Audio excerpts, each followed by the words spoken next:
If you have topics you would like to have us discuss on the Aging Well podcast, please click on the links in the episode description to send us a text or record your message or comments. We'd love to hear from you and how we can help you age well. If you benefit from the Aging Well podcast and would like to support the content financially, please click on the Support the Show link or support our affiliates and advertisers.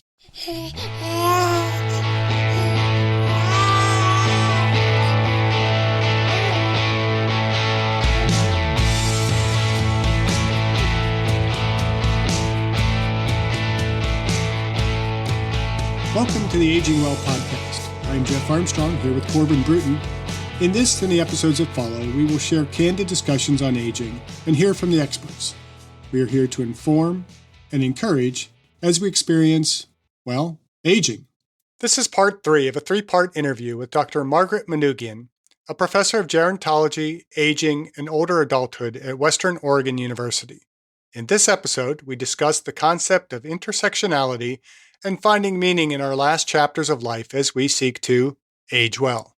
That's why I know you mentioned earlier in one of your comments, you used the phrase the biopsychosocial, and it's some of the language that I've kind of been drawn to incorporate into my teaching in the exercise science area. Although Dr. Gidley, our biomechanist, she's left us, that horrible person that she is. I love Dr. Gidley, but she said, no, it's biomechanical psychosocial. Like, you're absolutely right there, because the mechanics part of it is important as well. So we talk a lot in the classes about how this whole approach to exercise, health, well-being, aging, all of that is a more of a biomechanical psychosocial construct. And that kind of, as you use the language of intersectionality, I see those two kind of fitting together. And I think all that we've been talking about has kind of led to that. But is there anything else that you would want to share with us that could take us a little bit deeper dive into this concept of intersectionality and kind of how we can look through the lens of intersectionality to help others to age well? So intersectionality is a sociological construct. It talks about how when you look at an individual, we have multiple identities. So to give myself as an example, I identify as a woman. I am ethnically diverse, given that I'm first generation, but for all intents and purposes, I'm white. I'm educated. I have some financial resources. I have a home and such. I live in a somewhat urban area, kind of, I am, but I also have this kind of a little bit rural feel to my community here where I live. And, I have a religious affiliation. I have, there's a lot of pieces to who we are. And if you are a Black older woman aging with limited resources, that aging process is going to look very different than someone who has come from a family of privilege, maybe had access to a college education, and has strong economic resources.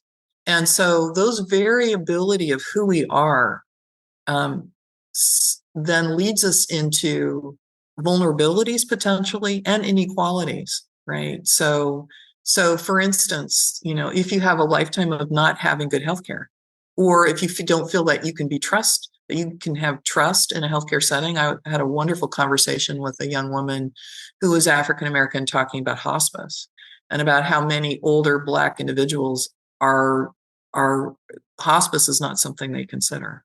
And part of that is that an agency, an organization that you can trust at a very vulnerable time, when there's been a history of things that have happened that don't encourage trust. So when I teach intersectionality, and then what happens to the person who identifies as a gay man, right? And all of a sudden he's at the point in his life where he's going to need some long-term care support. And there's so much pressure going into those communities. Will I be cared for with respect and dignity? Will my long-term partner, my husband, be able to visit me without any problems? Will I have to go back in the closet because I'm afraid of not being treated well? Those are real issues for people within, older adults who may, and especially given someone who identifies as gay, a man who's gay or a woman who's lesbian, if they've had a lifetime, they're in the oldest group. So think about what their experiences were earlier about their identity and how that was accepted or not. And so think about then when you're really vulnerable, what that might look like. So the intersectionality piece that I teach is really about what is it about us to recognize the whole of who we are and how that influences our aging pathways and why that renders some people more vulnerable than others. So we spend time talking about older individuals who are immigrants to this country. We talk about older individuals who are in poverty. We talk about older individuals who, in terms of race and ethnicity, and what are some of the challenges and what are some of the opportunities of being in those cultural contexts. We talk about older adults who identify as LGBTQIA+. We talk about older adults and we talk about policies. We talk about agencies and organizations that support groups of people who, what's the function of someone who maybe doesn't have total fluency in English. Where are some places for them to get support in a way that helps them continue in a healthy pathway in terms of aging? So, and then the students in the intersectionality class they pick an area of interest. So I had one student last term who did a whole project on aging veterans. I had two students, one that did aging older Latinx adults and type 2 diabetes. That was a real strong interest because she had a number of people in her family with type 2 diabetes, and she herself was a Latina, identified as Latina. So there's definitely, I had a student that looked at, aging as aging lesbians, and what were some of the issues. It's just different topics related to addressing those. I had one aging in poverty in rural areas was a strong interest of one student, which is terrific because aging in a rural area is very different than aging in an urban area. And in Appalachia, we have so many young adults that have left these communities, of a lot of older adults without supports in place, right? Because the flight of people towards other places for jobs, and the folks that have stayed behind in these low, very at-risk communities, economic at-risk communities, like in West Virginia. I was right near the West Virginia border, and they really have a different experience of aging than if you're aging in Salem, Oregon, right? Yeah. So, that's what the intersectionality piece is, and the reason I teach it is because a lot of my students end up as caseworkers and working in area agencies on aging, and they're dealing with people who oftentimes are at risk for a number of different reasons, whether it's health, economics, the intersection of both, which is, again, that aging in place is tough if you don't have the economic resources to support it as you have disability or comorbidity. So that's in a nutshell what I teach. I think also having that mindset or that awareness that even though we've come so far in our society, like leaps and bounds from even where we were 50 years ago, right? As far as acceptance and tolerance and understanding people's backgrounds and being America's melting pot, there's still portions of the world or portions of this country or portions of even demographics of that country where it's, yes, as a society, we're moving forward, but there's still certain areas that are still stuck in that old way of thinking, that old thought process. And, placing a loved one in a home or in a care facility where they need it. That's not even something I really thought about or considered, putting them back into that world that they, for lack of a better word, kind of grew up in, even though the rest of the world is moving forward. That's really interesting. I really appreciate you bringing that subject up. When I started at Western, I started a program on campus called Aging While Aging with Others. And so it's a little bit of your podcast title. And I started that because I was in my lab with some students, and we were working on a project with that focused. The students interviewed older women, older mothers, and their adult daughters separately. And we were doing a study together. And they then presented on it at an academic excellence showcase. They published in Pure, the undergraduate research journal. And there was a person in my lab who was working on a computer, and all the students left. And he said to me, he's from our computing solutions group. And he said, this is really important work that you're doing because I'm caring for my parent with Alzheimer's. And I thought, this is crazy. I do all this teaching in classes, but what about the faculty and staff on campus? They're not getting this information. And so I started this program for them. And it usually 3 or 4 different sessions over once a week. And just redid it again just recently because of COVID. We stopped during COVID. And because they're important to do in person. Because a lot of these are older adults, it brings them to campus. It's a chance for them to interact with each other. And it's been so interesting to see and hear what different people share and what their constraints are and what their experiences are and how they feel have access or don't have access and what facilitates and what are the obstacles to good health in a broad sense, right? And it's kind of related to, if you were not able, if you only work service positions, you didn't have access to education, you never worked a job that had pension or any kind of retirement support, and if you didn't show up to work, you didn't get paid, and then you think about lifelong accumulation of resources, some people have not been able to amass those resources that can support them in later ages. That's intersectionality and that's vulnerability. And so there are certain people that were barred from access to well-paying jobs. And for women, it used to be that they thought teaching, secretarial work, possibly nursing, being caregivers, not working and supporting families. Well, that really puts them later at risk if they didn't have continuous work accumulation of resources. And if you're a person of color or a person that didn't have access to education, it's not everybody. I don't want to grossly generalize. I've got a person in my family and it didn't get a high school education. He's one of the wealthiest ones around, yeah. But I think that, but he's also white and he's male. And he had a mentor that kind of worked with him. So, and some of these things just really, really impact us just by the way we identify. And we still have a society that doesn't provide equity or equal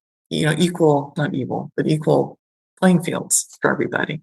And that's why we keep talking about childhood, because that's where it starts.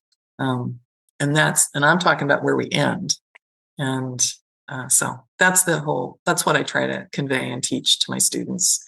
And I try to live it too. It's like, I want to know your story. If you're going to talk to me about aging, I'd like to hear your story. And usually they bring up a lot of this pieces if you ask the right questions. So. Yeah, I like that, because I think, really when we talk about aging well, it's about understanding how all of the lifetime experience, opportunity, lack of opportunity all comes together to bring that person where they are. And we can't make assumptions that by looking at this person, we know this is their situation, because there's so much more deeper. There's so many more layers in there that we have to deal with in considering how they age well. Yeah, absolutely. Absolutely. I'll leave it at that. And that's in terms of the death, dying, and grief course. I know that we're probably running out of time, but I think that part of, you had mentioned that. And I think that when we're at our most vulnerable probably is at end of life.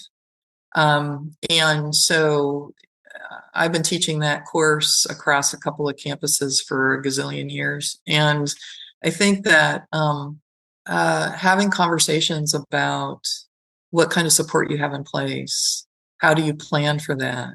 What are some of your life goals? I mean, people grow and develop up until they die in many ways. And when I was walking the Camino, there was a woman, Martha, who I was having a particularly bad day. I just left my family had walked with me for a week, and then they all left, and then I had to keep walking, right? And I was really sad because I was missing them. And I was crying and walking and stopped for coffee and saw an Irish woman I knew. And then I kept walking, and there was this older woman named Martha who was walking. And I slowed down to walk with her, and I walked with her for the rest of the day. And she was close to 80.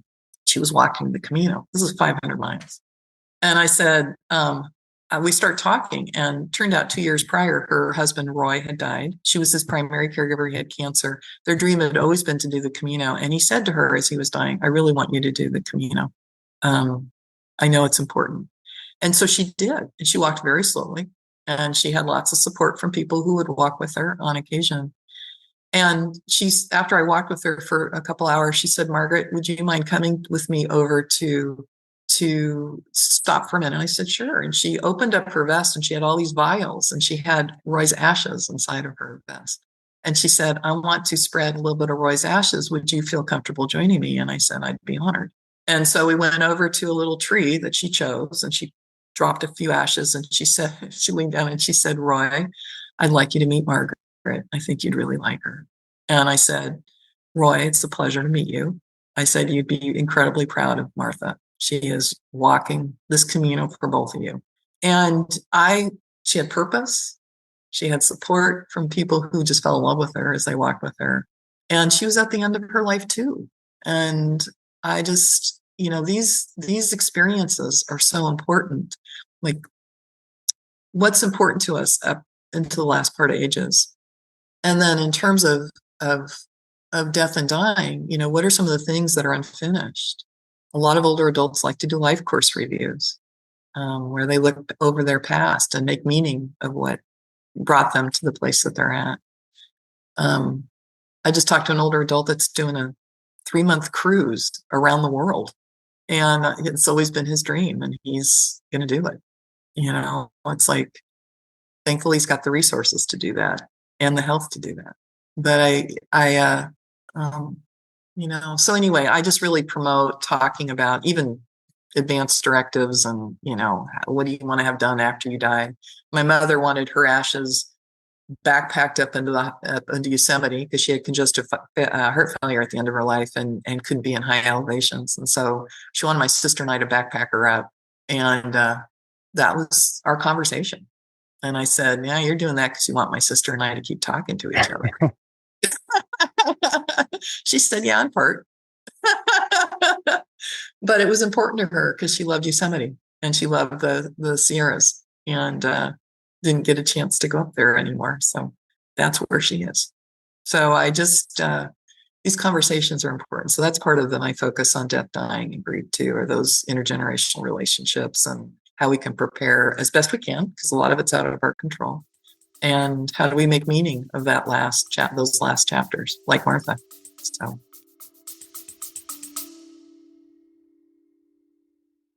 I discussed my epigenetics test with True Diagnostic co-founder Hannah Wendt in episode 162. Epigenetic testing measures baseline and changes in your pace of aging, giving you the power to steer your anti-aging or health and wellness journey in the right direction. I learned that I am aging well. Click on the affiliate link in the episode description, use the promo code AGEWELL, and receive a 12% discount on your epigenetics test and monitor your pace of aging. You teach another course, Reminiscence, Life Review, and Aging. Yeah. On the podcast, we tend to focus on preparation for aging well, which you were just kind of talking about. And so we tend to look forward, and you're kind of bringing in this perspective of kind of when we get to that end life, looking back and forward kind of simultaneously.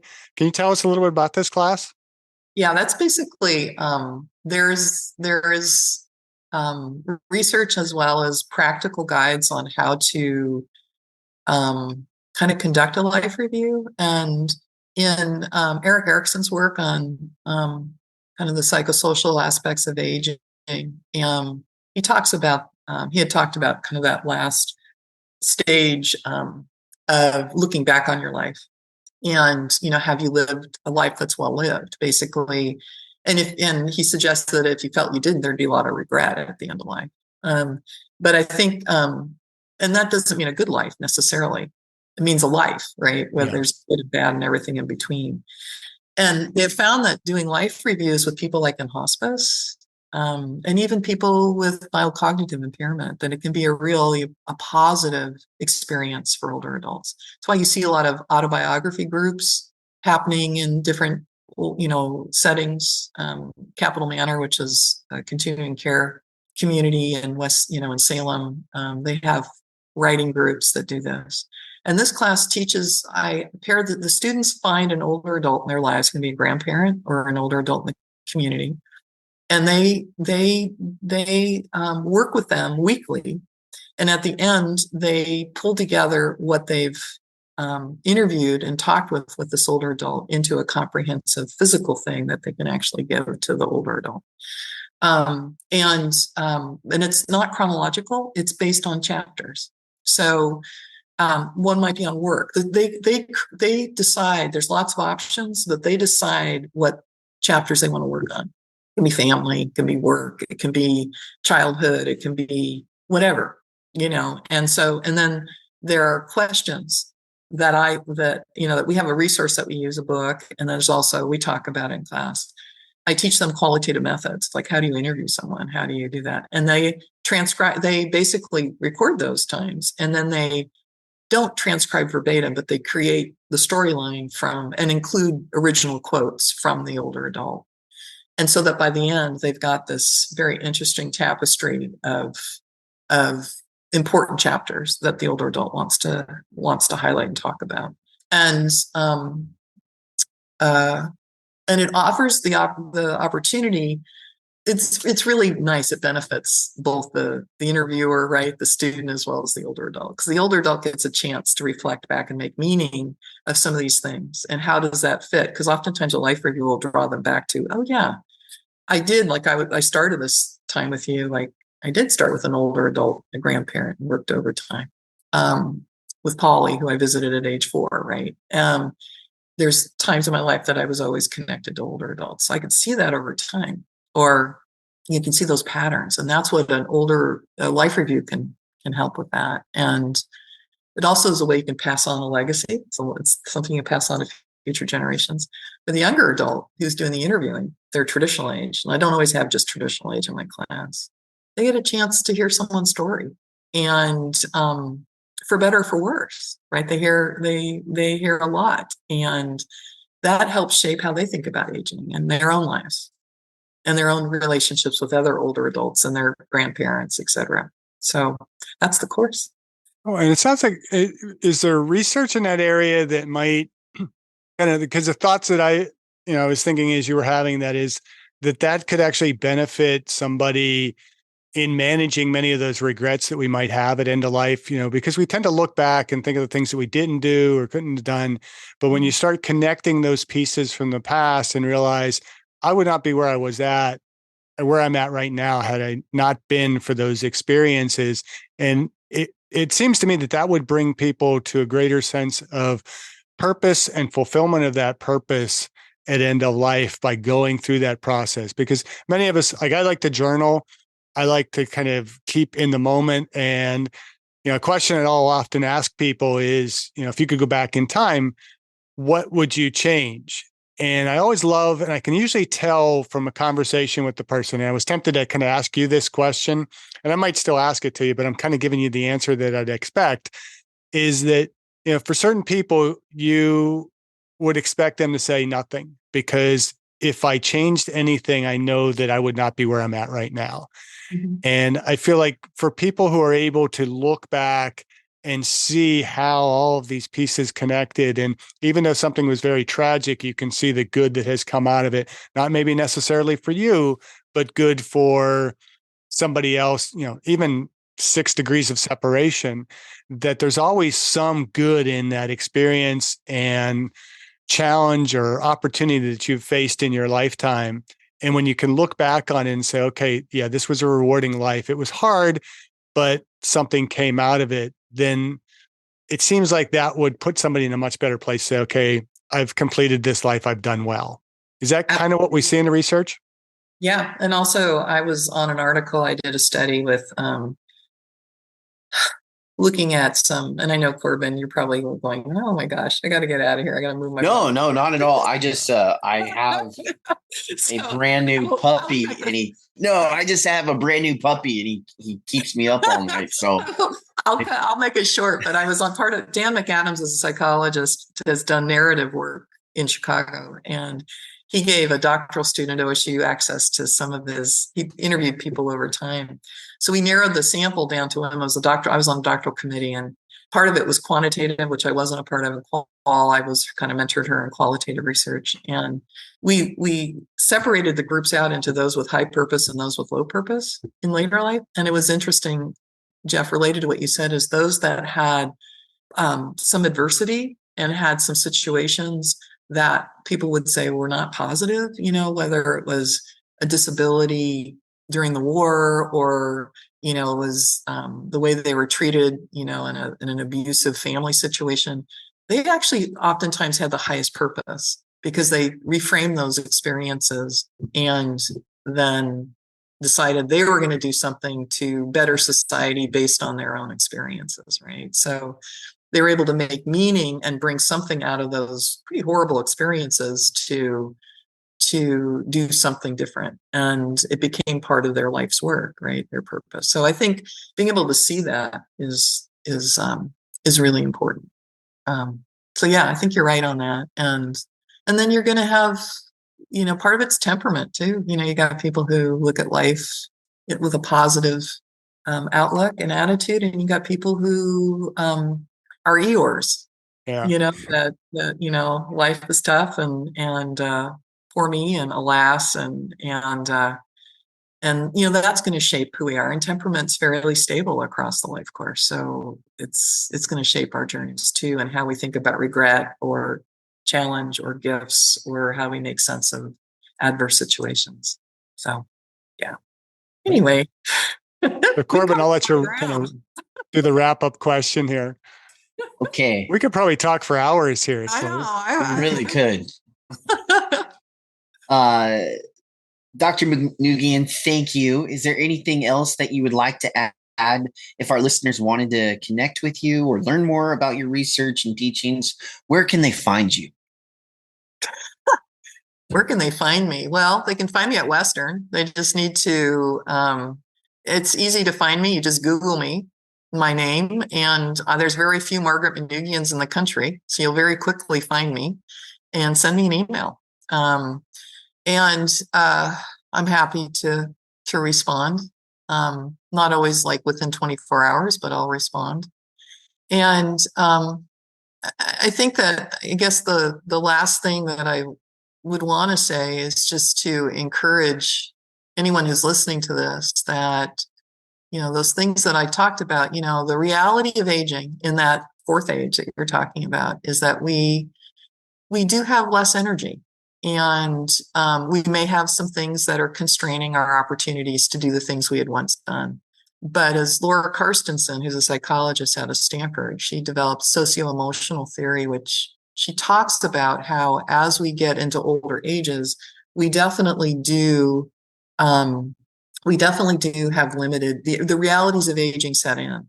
But we also become more selective. So selectivity, mislabeled the theory, I'm sorry, but selectivity, we have selectivity in later ages too. It's like, if I have limited energy, what's the biggest bang for my buck? Where am I going to put my energies and what am I going to do? And I would really encourage older adults to be thinking in that way. I may have some constraints on what I can do. I may not be able to do the exercise I once did. I may not have the energy or the wherewithal to do all of these social events, but where can I be selective to bring me the most in return? And that's why when I talk to younger adults, I say, a lot of you have a lot of friends, but I want you to go through, I do this in one of my classes, go through all your phone contacts. And I want you to identify your inner circle. And they'll go, I have all these phone contacts and I only identified 11 people, and I got rid of the 75 that I still have from high school.